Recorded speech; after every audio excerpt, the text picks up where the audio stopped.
Good afternoon, and welcome back to Engadget's continuing coverage of the completely online, totally virtual CES 2021. I just wanted to say, I feel like I've spent the last few days and weeks of my life the same way a lot of my industry colleagues have spent the last few days and weeks of their lives. They are meeting companies, taking announcements down, learning about new products, writing about new products when applicable, and maybe most important, making sure those stories go up at just the right time. And it honestly can be a bit of a drag, but every once in a while, you're lucky enough to come across an announcement or take a meeting about something that's just off the beaten path in ways that just really tickle you. And for me this year, the device that kind of took me down that somewhat less trodden path is the NEC Levy Mini. And that's for a couple reasons. For one, it basically looks just like a netbook from 2007. I'm getting weird flashbacks to college right now, which is not something I'd ever thought I'd say on a stream like this. It's also definitely a modern machine. It's got one of Intel's 11th generation Core i7 chipsets, 16 gigs of RAM. It's a proper, up to date PC. But what's interesting about it is that it also kind of doubles as a game console. There's a dock you can plug this thing into, connect it to your TV, and get proper 4K 60 frame per second gameplay. And if mobile gaming is more of your thing, you can attach this weird sort of controller thing to the back and make it sort of an AirSat switch, except an AirSat switch that has full access to your Steam library. I am personally just very tickled by this thing. So I'm very pleased to invite David Bennett, the CEO of NEC PC and the president of Lenovo Japan, to tell us a bit more about the Levy Mini and how concepts like it make the transition from prototype to product. David, welcome, and thank you so much for your time. I know it's kind of a weird hour over there. Hey, no, Chris, it's my pleasure, and thanks for having me. I'm pretty excited to be here. That makes two of us, especially because to make this happen, I slid into your DMs very randomly. Um, uh, there's a lot of things I want to ask you about the Levy Mini and sort of the process that shaped it. But in the interest of telling a fuller story, I feel like we need to pull back just a little bit, David. How does a Canadian guy ultimately become the CEO of one of Japan's most sort of storied PC brands? No, that's a great question. So, as you know, maybe many of your readers or your viewers don't know, but NEC Personal Computers, NEC PC, is a joint venture between Lenovo and NEC. NEC obviously being one of the huge Japanese brands here in Japan.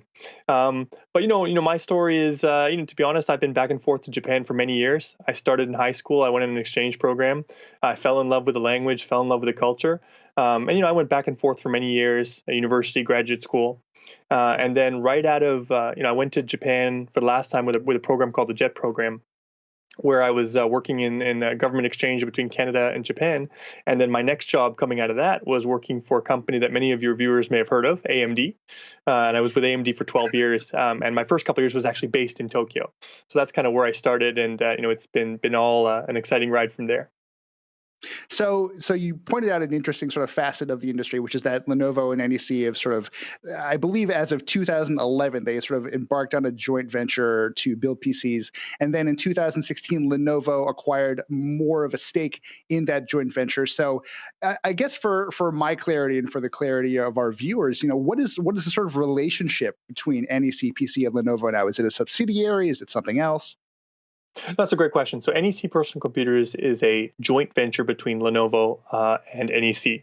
And you're correct. In 2011, 2011 is when it started. Actually, we're coming to our 10th anniversary this year of the joint venture. And then in 2016, I think Lenovo took a larger majority stake. So essentially, it is the NEC Personal Computers is now a subsidiary of Lenovo, but there is still ownership. There's still part ownership by NEC Corporation. So, for example, although I'm a Lenovo employee, I work for Lenovo. I have regular meetings with NEC Corporation, and we work very closely here in the country with NEC to make sure that we're following brand guidelines, that they're aware of what we're doing. I participate in a board meeting with them on a monthly basis. So it is a very, very close relationship here in Japan. It's really interesting. As I mentioned, I'm Engadget's senior mobile editor, and your position, is not entirely a unique one. Motorola is probably the example most of our viewers are probably familiar with. Lenovo acquired the company, operates it more or less as an independent entity, but there is still some level of relationship. I know Motorola gets to kind of benefit from the fruits of Lenovo's production prowess. So how does that sort of work in Japan for you? What's the relationship between your team and sort of their higher ups? You nailed it. I think it's incredible. I think Lenovo's approach to these kind of partnerships is frankly the right way to do it. And what I mean by that is Lenovo is the number one PC brand in the world. It's one of the biggest PC, if not the biggest PC company in the world. So for a brand like NEC, what we're able to do is we can benefit from this huge scale, this huge technology resource and pool that Lenovo has, while at the same time we can take what we're good at here in Japan. If you look at NEC personal computers, we've been around since the late 1970s. And we're really, really good at driving technology. We're really good at materials. We're really good at designing lightweight PCs. So we can take our strengths, we can combine them with Lenovo's scale and backend, and really do some exciting things. So, I think that kind of marriage between this large global scale, huge company, the technology resources that they provide, but still been able to address the market in Japan through NEC Personal Computers, which is the number one PC brand in Japan, is a fantastic match. I guess that's all really helpful context, but I guess I'm really sort of curious about the nature of the relationship, right? Like you mentioned, for example, that you are in fact a Lenovo employee, but as the sort of head of NEC, are you having to knock on their doors to sort of get sort of approval or clearance on embarking on different products or projects, or I guess explain to us sort of what level of autonomy NEC has with respect to Lenovo here. Yeah, so I think that's a very fair question. So if you look at our Lavi brand is Mhm. fully owned, I would say, by Lenovo side, meaning that there's nothing we really have to do.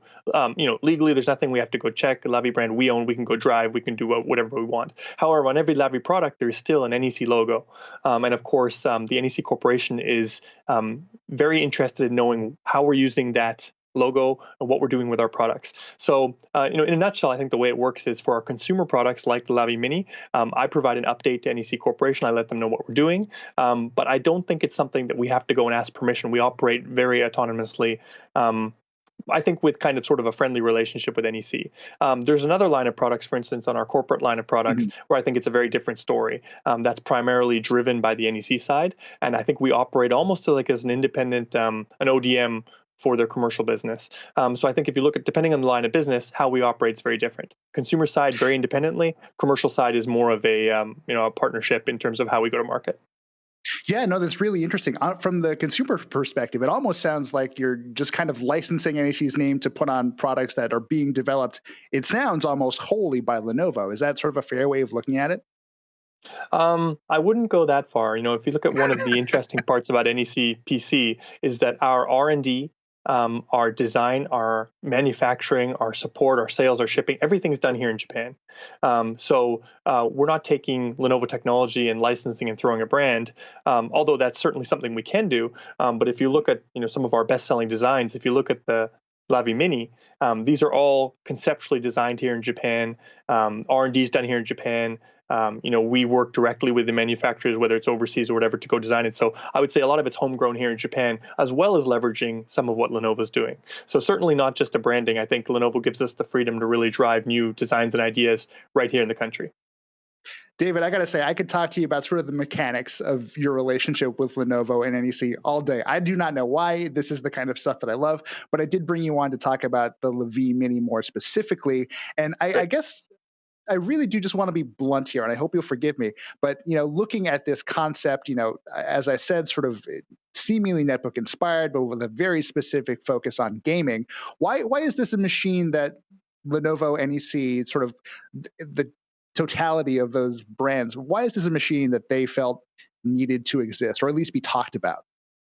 So that's a great question, and I'll be very open. I've been here 3 years, and this is one of the first projects that I conceptualized, and I kind of worked with the team to go drive. And I think Chris, you nailed it. The reason that the Lavi Mini exists, I think there's twofold. One, personally, I wanted a machine that I wanted, meaning that I love to play, I love gaming, I love PC gaming, I love the old form factors of the netbook. Now I take a little bit of I wouldn't go as far as saying it's a netbook, right? Most netbooks were 10 or 11 inch. I wanted something Mhm. that in a more compact form factor that also wasn't limited by the performance. Netbooks are great, but I think when users started to play with them, they found that maybe the performance was a little bit lacking.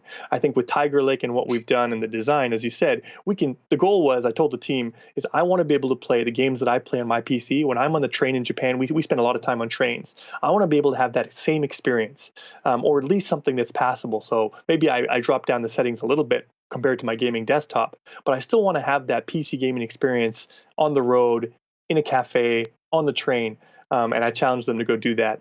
Number two, I think if you look at the market in Japan, Japan is one of the only markets where you had 10-inch Windows tablets, where you had small form factors Windows PCs that were still selling like crazy. Now, in the last couple of years, it was funny. I'm like, well, what happened to all of those ultra mini PCs? We call them UMPCs. And when I looked into the data, it said, oh, the market dropped when NEC stopped selling them. I'm like, well, okay, we're NEC. Let's start. What if we started selling it? Is there still a market? And I'll tell you, this is still a concept PC, right? We haven't talked about a release date or anything. But the interest that we've seen in Japan, and frankly, from your readers and from all over the world, I kind of proved me. I don't want to say proved us right, but I think there certainly feels like there's interest in this type of form factor. Yeah, let's dig in a little more closely here. Just run through the specs very quickly, and correct me if I've got any of this wrong. We've got an 8-inch touchscreen running at 1900 by 1200, one of Intel's 11th gen Core i7 processors. As you point out, this is a Tiger Lake chip, 16 gigs of LPDDR4X RAM, and I believe this is 4266 megahertz RAM, a 256 gigabyte M.2 SSD, two USB 3.1 Type-C ports, plus a couple extra ports on the dock that one might use to connect the Lavi Mini to a TV, and an optical touch sensor sort of in place of a proper trackpad. Now, these, as you mentioned, are not specs that one should easily turn their nose up at. So, just to make absolutely clear, this is meant to play AAA games, maybe not at the best settings, but you're really trying to play the best games available for the PC now on a machine like this, correct? You nailed it. I mean, if you look at Japan, there is no bigger system than the Nintendo Switch. And I think if you look at Nintendo Switch, it's great, but there's certainly a type of game that you can play on it. I think the challenge to the team was, I want to take that PC gaming experience, those top AAA titles that you're playing today, and how can we take them on the road with us? And as I said, if you look at NEC PC, our strength is in materials, it's in making things light, it's in making things small and compact. And I said, let's apply that to the PC. How can we make something where we can get the performance we want in a small form factor like that and be able to take it on the road? So you nailed it. I think the specs, if you they speak for themselves, but I think there's very few games that you can't put on the Mini, that you can't at least get a playable experience, if not a fairly good experience on the road. I guess, I mean, that opens up a lot of questions, and as you point out, this very much seems like a device that would be tailor made for play on trains. Japan, obviously, a very train heavy society, Yep. but what sort of impact does this design have on playability? Right, like I assume the battery can only be so big, heat would be an issue. How do you sort of work with these factors? Yeah, no, I mean, you absolutely nailed it, right? Those are the things that we have to think about when we go into this. If we can only play for an hour or two, then you're not getting that experience, right? So when we're designing this, obviously, I think the two obstacles that we had to overcome were heat and battery life.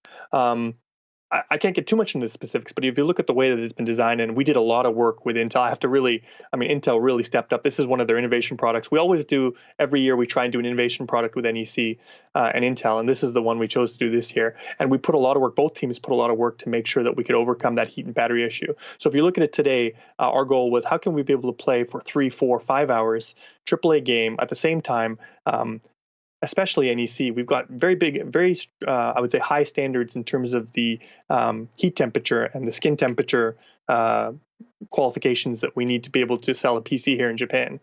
So I'm pleased to say that the Mini meets all of that. You're able to play it 3 to 4 hours straight. It doesn't get too hot. Obviously, it gets warm, right? But I think it's well within where our NEC standards are. So I think that's something we had to overcome. Now, you talked about the gaming attachment, right? We've got the dock and the gaming attachment. I think when we looked at it, and this has been, I would say, in the pipeline for about a year and a half, gives you some idea on how long it takes to conceptualize and bring something like this to market. But I think one thing that the Nintendo Switch really helped educate the market with is, especially here in Japan, but around the world, now it's not strange for you to take a device and, you know, tap it into a dock, put it into a dock, and have it pop up on your TV. Or it's not strange to put a device like, you know, you're the mobile editor, senior mobile editor at Engadget. No issue to take a mobile device and put a joystick, put it into a joystick dock and play that on the road. So I think we've had some devices that have come before us that have normalized or made that kind of attachment fairly common. I just haven't seen it done with a fully functioning Windows PC. And that was our goal is let's take it what's kind of been accepted now in the market, a dock that you could slide it into and pop up, light up your TV, or a gaming dock where you get a great joystick, a great experience with like a handheld. And how do we put a Windows PC experience around that? And that's kind of where we conceptualized, where we came with the concept. So I guess I'd love for you to kind of spell out a little more clearly just sort of the nature of the relationship between sort of using the Levy Mini as sort of a proper PC in and of itself versus a Yep. gaming machine, right? Because as you've said, I mean, the Switch obviously is a huge, huge seller around the world, especially in Japan. It has influenced the way we look at designs and just sort of how Yep. we approach the sort of physicality of gaming. But you know, this the Lavi Mini has a keyboard. Like it does look like it's expected to be used on some level as a machine you can send emails on or browse the web on. So You how got do it. you sort of balance those priorities in a device like this? Yeah, so I mean that's a great point, right? I told you in Japan, it's an interesting market. One of the only markets where you had this small Windows form factor that was still going strong for a long time. And I think if you look at that, a lot of that is because there's a lot of people on the road, there's a lot of people on the train, and today everything's done on the cell phone. So you've got this two thumb kind of thumb input that we see on the cell Mhm. phone. The design that we had was okay. First and foremost, I wanted a gaming machine that we could play on the road. We could play Windows gaming. At the same time, there's this huge need in Japan to be able to not just type an email or type a text, but how do you do more work when you're on the train or more work when you're in a coffee shop that's not just limited to that kind of text, email, really simple input interface? How do you design a PowerPoint? How do you write a Word document? How do you do some creation, some content creation on the road? Um, if you look at the market in Japan, the PC market is actually relatively smaller in terms of PC per person. The ratio is relatively smaller in Japan. A lot of work is done on the cell phones here. My goal was how do we take an input that is familiar to the Japanese market and take that to the PC? So if you look at the way the Lavi Mini is designed, when you hold it in your hand, you're actually able to reach every key with your thumb.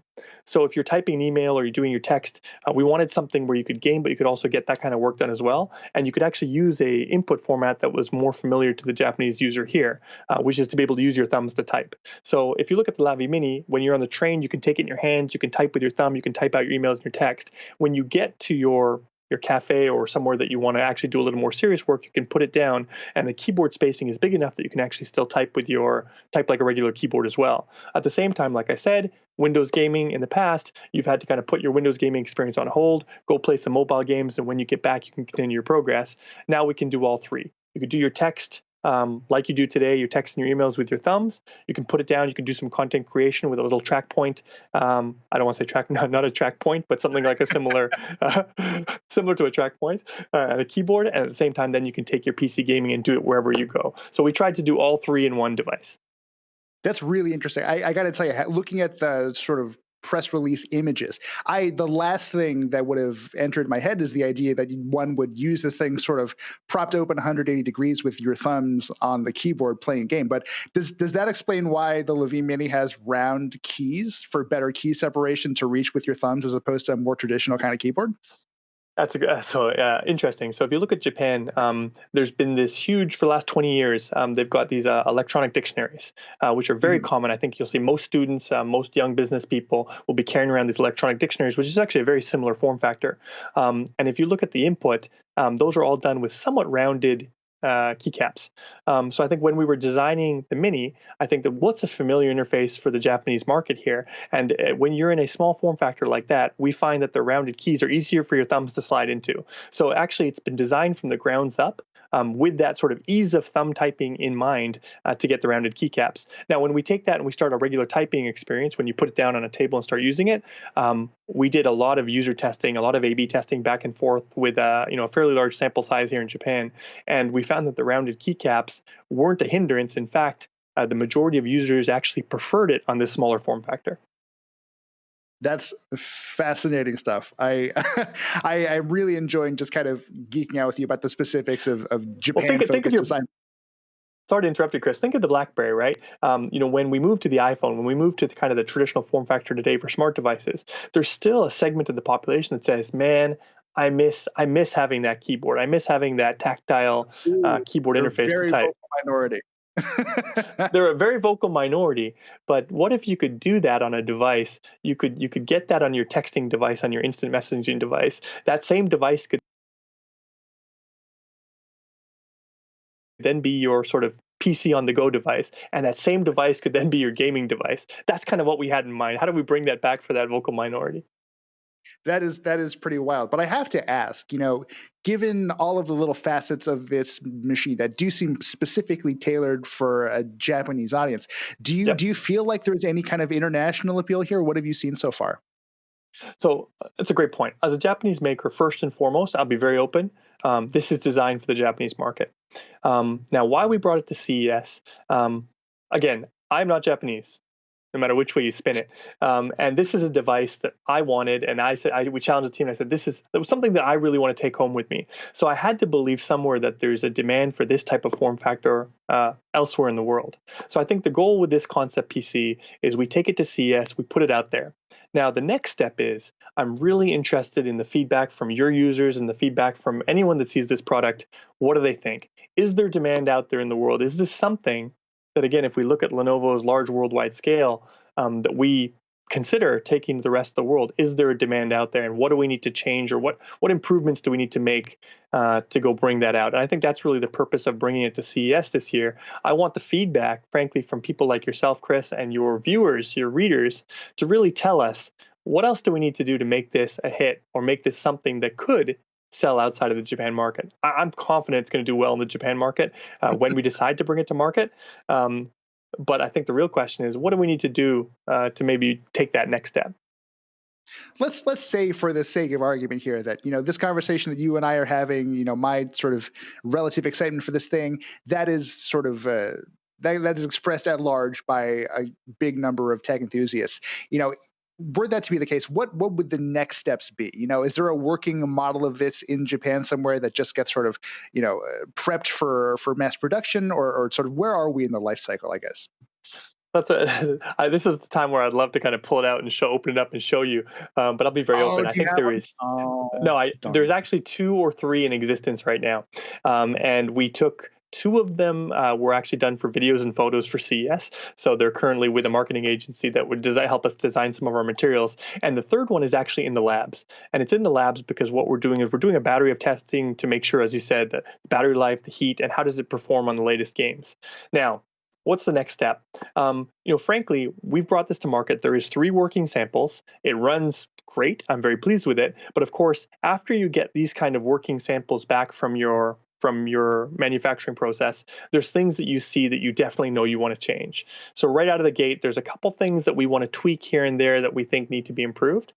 So right now, I think between now and, let's say, if we decide to go launch this, we've got an opportunity to make those final tweaks on the hardware. We still have the opportunity to change that hardware.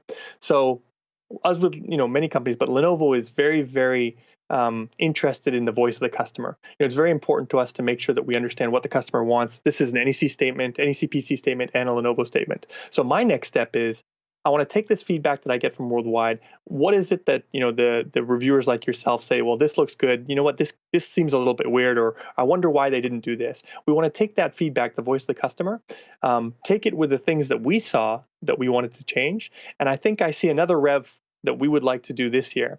And with that rev, I think then the first step for me is, okay, how do we think it's going to sell in Japan? Potentially do a limited run in Japan. And then based on the feedback I get from around the world after the CES launch, if we see any markets where there's enough of an interest or enough of I would say, a voice from the end user that says, hey, this is something we might be interested, then I think we take a look at it market by market. Can you give us a sense of, I mean, I personally want things to go well for the Levy Mini, because I just want to. It seems like such a peculiar device to have something focused pretty firmly on gaming and being able to deliver a perfectly playable AAA game playing experience in a machine that you can also type on your thumbs with and also peck out emails in a cafe. But can you give us a sense of what to what extent COVID-19 has affected the team's ability to kind of get together, work on these products, and ultimately push them to market? Yeah, this is something that certainly has had an impact. I think if we look at the situation here in Japan, I think it up until very recently, it's been a little better controlled, I think, than in other countries in the world.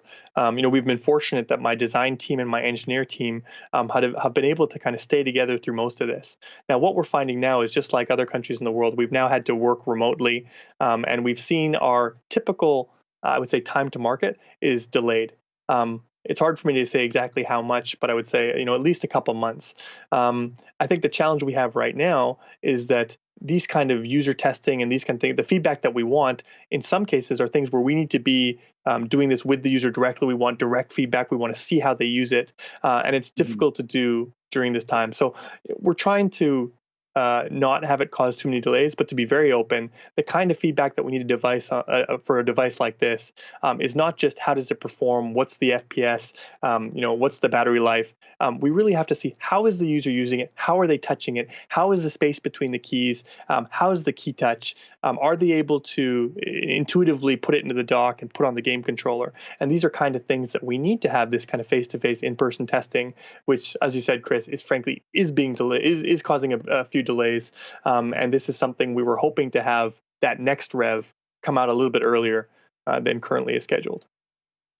I think it's safe to say that the events of the last year and change have maybe not gone the way anyone had wanted them to. But we're here now. You've got three working models of the Lavi Mini. You've got at least one person pretty excited about what this thing is capable of, and quite a few others sort of watching this as well. I'm sure are enthusiastic about what a really sort of high-powered portable gaming Yep. computer could do. I mean, granted, I completely understand the feedback is not there yet for you to kind of make a decision to move forward or to move in a different direction. But based off of what you know, based off of our conversation, based off of what you've heard from people so far, does this thing have a chance? Is there a chance we actually get one of these in the real world someday? Yeah. Again, another good question. I think I was the team. I think it was certainly a bunch of high fives going around the office the last 2 days. We were all very nervous. NEC is a very oh sorry NEPC is a very big player here in Japan, but of course worldwide, not so much. So I think around we kind of felt confident in how we thought it would be received here in Japan, and I think it's kind of gone according to plan. But we were, I would say, pleasantly surprised by the feedback we've seen from people like yourselves and around the world, and I think that's given us a little more confidence to say, hey, if there is this kind of interest, this is something we should take a little more of a serious look at. And I think. Like I said, I think this was designed with something that I would want to use. And me not being a typical Japanese consumer, I just felt like that there would be potentially other people like me around the world that would also have kind of a similar desire for a device like this. So I would say we can't commit to anything at this point. But to your words, I would say I think there's certainly a chance. And I think that the feedback we've seen coming out of CES shows me that there is a need, a demand for this type of form factor, not just in Japan. Well, David, I wish you the best of luck. You've made at least one fan, even though I'm not entirely sure why I want this thing. I do want this thing. You've made at least one fan here. So thank you for joining us today. I really appreciate it. I'll let you get back to your day. That was David Bennett, the CEO of NECPC and the president of Lenovo Japan. Coming up next here on the Engadget virtual stage, we have a roundtable featuring reviews editor Sherlyn Lowe, UK bureau chief Matt Smith, and senior editors Nick Summers and Jess Condit. They'll be running through the news of the day and just kind of giving you an update on where we are in the show. After that, we have an interview between our managing editor, James True, and Nick Woodman, the CEO of GoPro. You're definitely not going to want to miss that. And at 4:30 Eastern time today, speaking of things you're not going to want to miss, I and our reviews editor, Sherlyn Lowe, will be hosting our live Best of CES ceremony. It'll be a good time. I know we're at least going to have a lot of fun with that. I hope you do too. Thanks for watching, and we're going to kick it to the roundtable.